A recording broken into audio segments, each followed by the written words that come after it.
অনেকেই মনে করেন নিজের জেলা শহর থেকে ব্যবসা বাণিজ্য ছেড়ে ঢাকা শহরে আসবেন আপনি সুন্দর ব্যবসা করার জন্য, আরো বেশি লাভবান হবেন।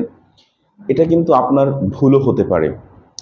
কারণ হচ্ছে, ঢাকা শহরে আপনি যখন ব্যবসা করতে আসবেন, ধরুন একদম ইনিশিয়াল স্টেজে বা একদম প্রাথমিক পর্যায়ে, তখন কিন্তু আপনি প্রথম এসে অনেক কিছু বুঝবেন না।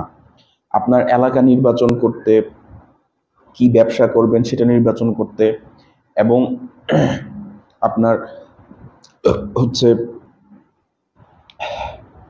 মানুষের সাথে আপনার বোঝাপড়া হয়ে উঠতে আপনার কিন্তু একটা টাইম লেগে যাবে।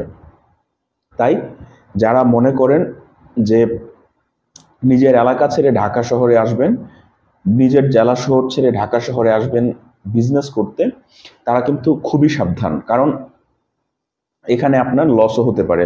প্রাথমিক পর্যায়ে ধরুন আপনি 1 বছর হয়েছে বা আপনি 5 মাস হয়েছে, 6 মাস হয়েছে ব্যবসা করছেন, মোটামুটি একটু লাভের মুখ দেখেছেন। হ্যাঁ, এখন চিন্তা করছেন যে সেই ব্যবসাটি আপনি ঢাকা শহরে এসে করবেন। এই ভুলটা কিন্তু ভুলেও করতে যাবেন না প্রিয় ভাই বোনেরা। এতে করে কিন্তু আপনার লস হতে পারে। কারণ আগে আপনি বুঝুন, আমি বলবো যে আপনাকে ঢাকা শহরে আসার আগে আপনি দুই দুই দিন, 3 দিন, 1 সপ্তাহ সময় নিয়ে ঢাকা শহরে আসুন।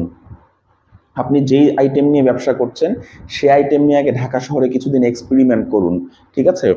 সরাসরি এসে ব্যবসায় নেমে কিছুদিন এক্সপেরিমেন্ট করুন। তারপর হচ্ছে আপনি যদি দেখেন যে না সেটা ভালো চলছে, তারপর হচ্ছে আপনি আপনি ঢাকা শহরে আসুন। আর না হয় অন্যথায় কিন্তু অনেক সময় দেখা গেছে হিতে বিপরীত হতে পারে। তাই অবশ্যই ঢাকা শহরে ইনকাম বেশি হয়।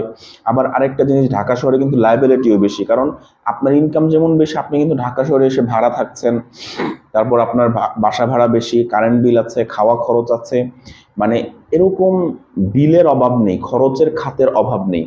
তাই বি কেয়ারফুল। ঢাকা শহরে আসার আগে আমি মোটেও আপনাকে নৈরাশ করছি না, হতাশ করছি না, আপনাকে ভয় দেখাচ্ছি না, কিছুই করছি না। জাস্ট আপনাকে আপনি যদি ইগনোরেন্ট হয়ে থাকেন বা আপনি যদি এই জিনিসগুলো বিবেচনা করে না থাকেন, জাস্ট আপনার সেই বিবেচনার দরজায় একটু ধাক্কা দিচ্ছি আর কি।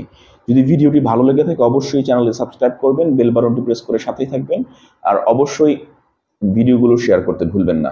আসসালামু আলাইকুম।